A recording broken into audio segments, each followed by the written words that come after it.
Estamos en la miniserie Comunicación y Salud Mental. Estamos originando desde Colombia para toda la comunidad de habla hispana en el mundo y nos hemos concentrado a juntar estos dos temas porque es importante que reconozcamos no solamente la importancia de la comunicación, que ya está clara, pero sí de la salud mental y cómo los medios de comunicación pueden impactar directamente la salud mental.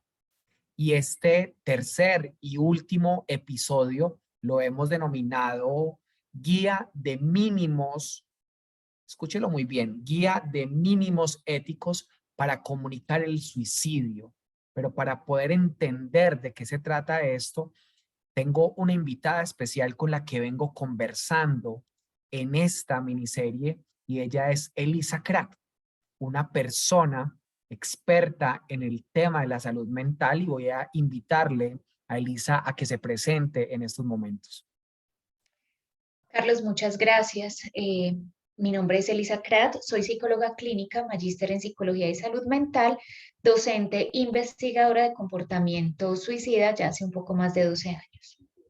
No, y yo, Carlos Cardona, comunicador social y bueno, apasionado realmente por entregarle a las personas herramientas para que la comunicación no solamente esté en aquellas personas que salen en los medios de comunicación, sino todos tenemos la posibilidad de comunicar. Y aquí tenemos un gran poder y es la comunicación. Y si podemos transformar desde nuestras propias vidas aquellos elementos que tienen que ver con la comunicación diaria, pues tal vez estamos haciendo uno de los ejercicios pedagógicos más hermosos, y es que todos podamos comunicar de una manera diferente lo que está ocurriendo. Pero para entrar en materia, quiero, Elisa, que nos cuentes de qué se trata el suicidio, qué es el suicidio, si no es el tema de la salud mental, sino que es la conclusión de que pues sabemos desde el concepto qué es, pero en términos de clave de psicológicos y de comunicación, ¿qué es? El suicidio no es una enfermedad. Ojalá ya hubiéramos encontrado algún tipo de cura o estaríamos en estudio de ello. No es tampoco la consecuencia de las enfermedades mentales, porque no todas las personas que tienen enfermedad mental se suicidan. Solo un 60% de las personas que pierden la vida por suicidio tenían enfermedad mental, otro 40% tuvieron otras causas y motivaciones para llegar a un suicidio. El suicidio no es un fenómeno, como muchas veces se nombra. Si fuera un fenómeno, pues pasa en un determinado momento de la historia y desaparece.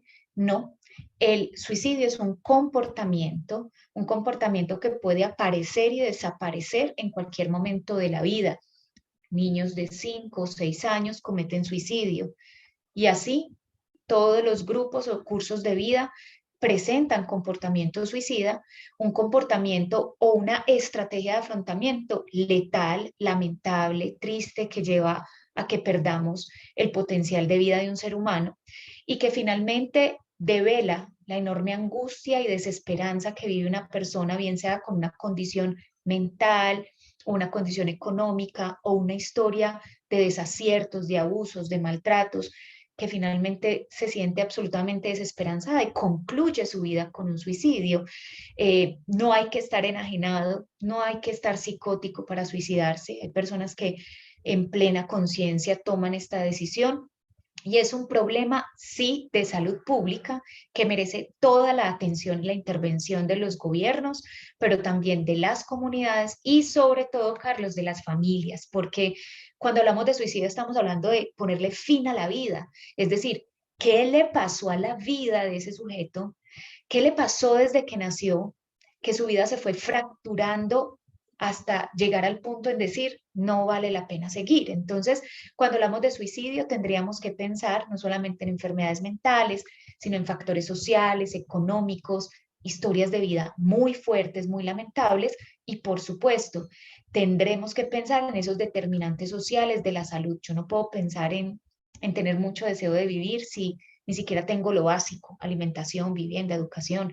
Así que pensar el suicidio requiere respuestas intersectoriales, requiere una amplia gama de intervenciones, no únicamente psicológicas, y creo que si en principio podemos desvirtuar que el suicidio no es una enfermedad en sí misma, ya estaríamos abriendo el panorama para entender que el cuidado de la vida amerita muchas intervenciones y no solo clínicas. Ustedes de escuchar tal vez una definición y un concepto amplio y probablemente los que estamos acá participando se nos expande la posibilidad frente a un concepto que tal vez lo teníamos marcado por allí de manera diferente, probablemente porque un medio de comunicación nos haya contado en algún momento de nuestras vidas qué significaba eso, porque probablemente solo vemos es el hecho noticioso, solamente vemos es que nos comunican la cifra de cuántas personas perdieron la vida en un determinado territorio y lugar, y a partir de esto se generan unas cifras y unas estadísticas, y tal vez una respuesta pública frente al quehacer de la salud en lo público, porque afecta, pero es más amplio el panorama, que tiene que ver directamente con el suicidio. Si bien desde los medios de comunicación hemos observado esto, que hace parte también del análisis, pero es una parte del análisis, yo quiero hoy preguntarte, Elisa, es cuál es ese papel de prevención. ¿Cómo prevenir, cómo desde los medios de comunicación se puede hacer una labor y una tarea protectora, concepto que aprendimos en el segundo episodio de esta miniserie, para que los medios de comunicación aporten directamente también en la solución? Los medios son la voz de todos los profesionales que seremos insuficientes para llegar a lo escarpado y profundo de nuestro territorio. Los medios de comunicación son los que llevan la información justamente de cómo comprender qué nos pasa en nuestra salud mental, qué nos pasa cuando hay una enfermedad mental y qué nos pasa cuando la gente se quiere suicidar. Entonces, primero es supremamente importante la labor pedagógica.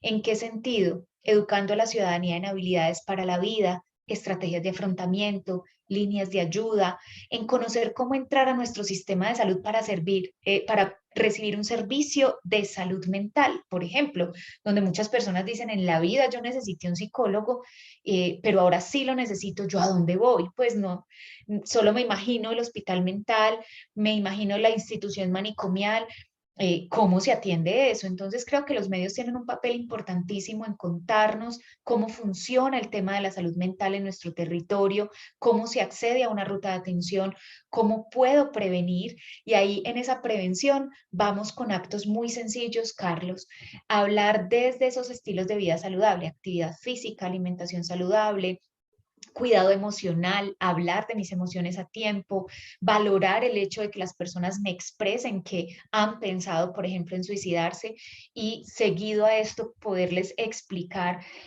a las personas que nos escuchan, mire, usted escucha a una persona con empatía, atiéndala, pero luego actúe, es decir, llévela al sistema de salud que iniciamos en el caso de Colombia a través del médico general en nuestro primer nivel de atención en salud, donde él hace una evaluación y luego remite al especialista en salud mental si es necesario, o deriva a los servicios comunitarios o de inclusión social que se tienen en los territorios. Entonces, podemos hacer o cumplir un papel de prevención desde hablar de la importancia de evitar la violencia, el consumo de sustancias, detectar temprano enfermedades mentales y buscar ayuda, pero también desde fomentar esos estilos de vida saludable, contar qué ofertas hay culturales, deportivas, espirituales, que fortalecen el cuidado de la vida.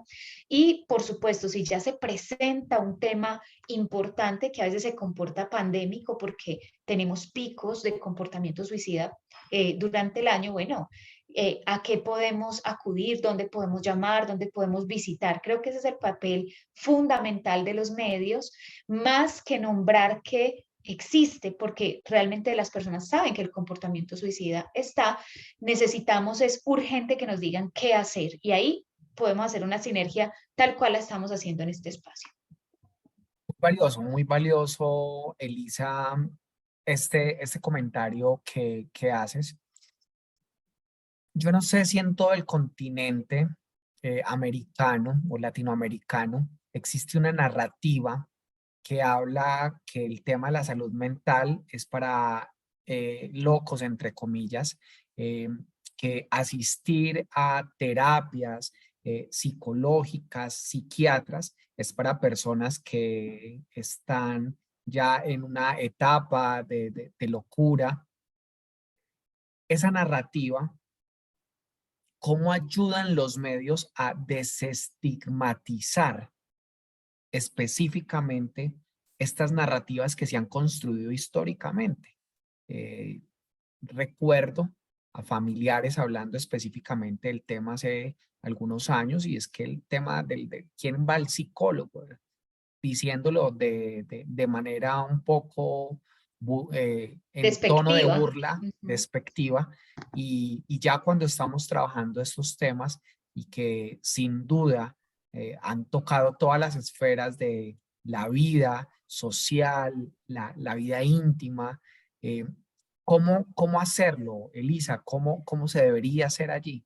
Este es un tema cultural histórico. Nosotros en Latinoamérica tenemos una gran influencia de la cultura occidental, Grecia, Roma, donde la enfermedad mental era vista como un asunto demoníaco, como un asunto que debía ser tratado por la iglesia, debían quemarse los locos, debían eh, exiliarlos en casas muy lejanas a la ciudad donde nadie los viera y murieran allí sin recibir tratamiento. A la historia de la locura le debemos en parte el conocimiento de cómo hemos ido progresando como civilización, pero cómo también todavía nos falta. Sí, la enfermedad mental genera estigma, temor, pero creo que es por la falta de conocimiento.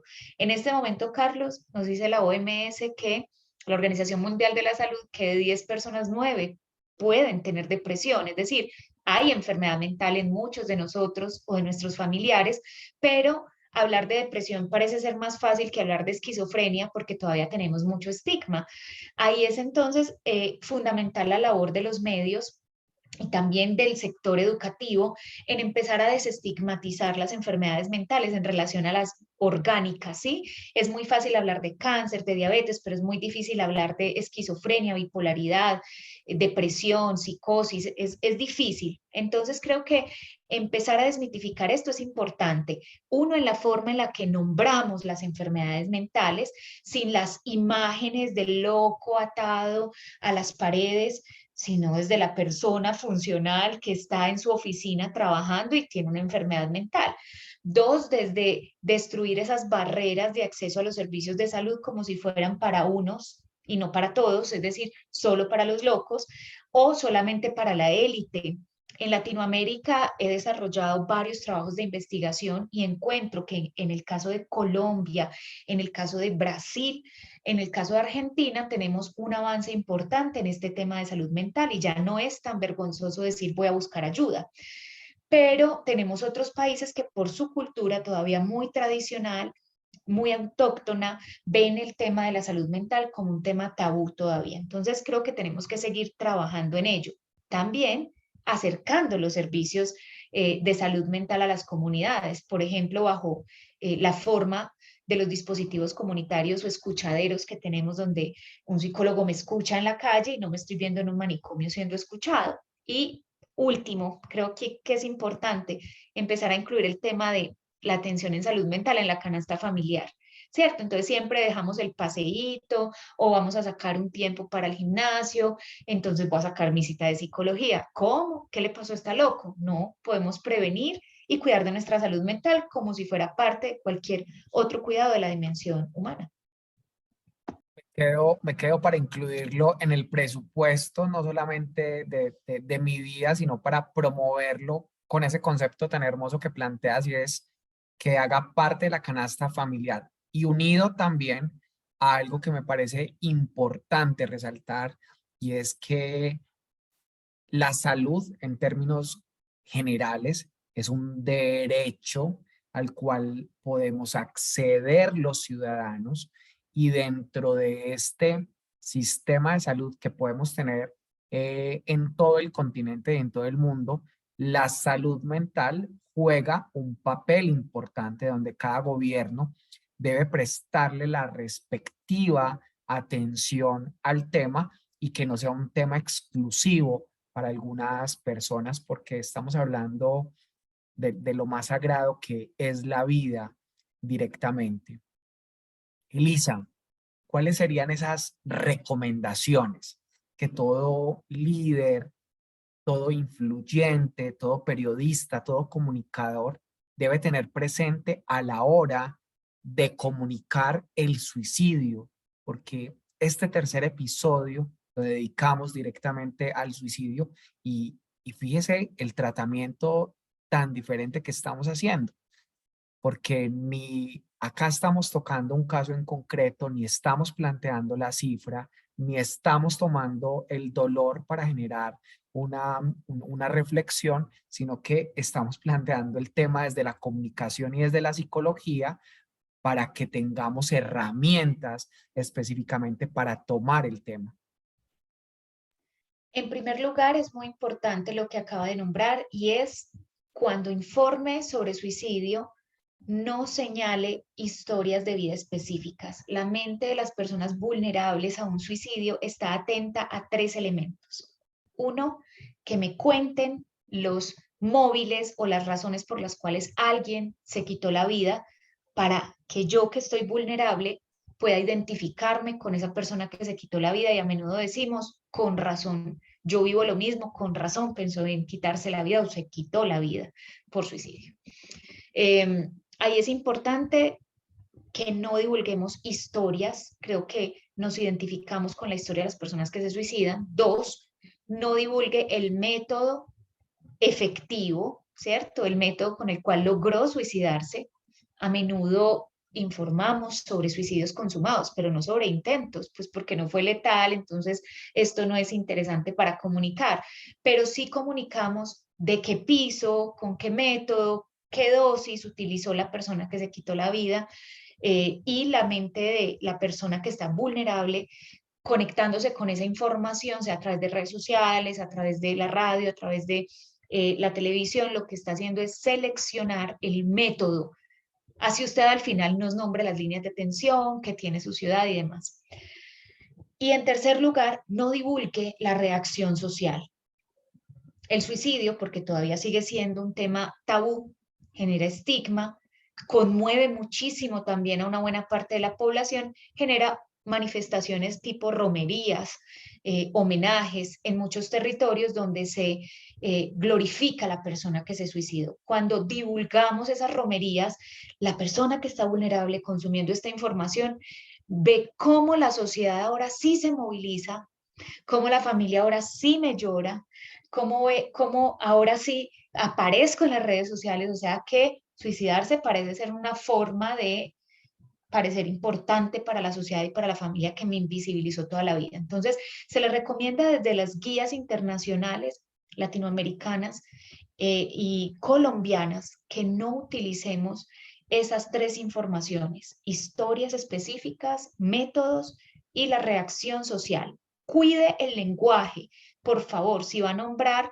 que alguien se cometió suicidio, retomo algo que decías ahora, Carlos, no reduzca las causas y con esto iniciamos. El suicidio es multicausal. Cuando yo digo un niño se suicidó porque la mamá le quitó el celular, estoy indicando que la gente se suicida porque le quitan el celular y no todo el que le quitan el celular se suicida. Ese solo es el precipitante último que alguien quiso contar que pasó, pero realmente no es el hecho concluyente de un suicidio.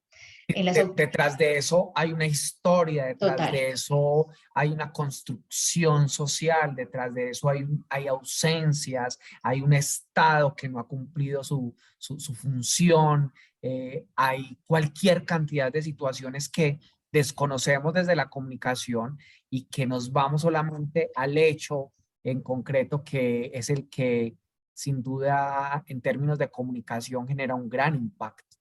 Así es. Al igual que señalar culpables. En la muerte siempre queremos señalar culpables. Entonces, al cáncer, bueno, el cáncer lo mató. Accidente de tránsito fue una moto, un carro el que lo mató. Pero en suicidio queremos encontrar el culpable. Entonces, generalmente señalamos a los papás, a los maestros, al profesional que lo atendió o a la pareja, destruyendo la vida de esa persona de por vida, porque encontramos que a muchas familias sobrevivientes de suicidio, que así se les llama, porque no vuelven a vivir, solo sobreviven a lo largo de su existencia después del suicidio de alguien, estas familias quedan muy estigmatizadas. Incluso encontramos que grupos al margen de la ley o bandas criminales o personas influyentes en la comunidad que generan un control social destierran a las personas que se señalan muchas veces a través de los medios como los culpables de un suicidio. Entonces es súper importante no divulgar esas cartas suicidas, no divulgar comentarios y mucho menos decir dónde vive la familia de esa persona porque estaríamos destruyendo y poniendo en riesgo más personas a partir de un suicidio consumado. Realmente es de tomar nota y de repetir las veces que sea necesario este episodio de esta miniserie. Estamos concluyendo el día de hoy para que tengas allí unos elementos básicos, unas guías específicamente del ejercicio de comunicar.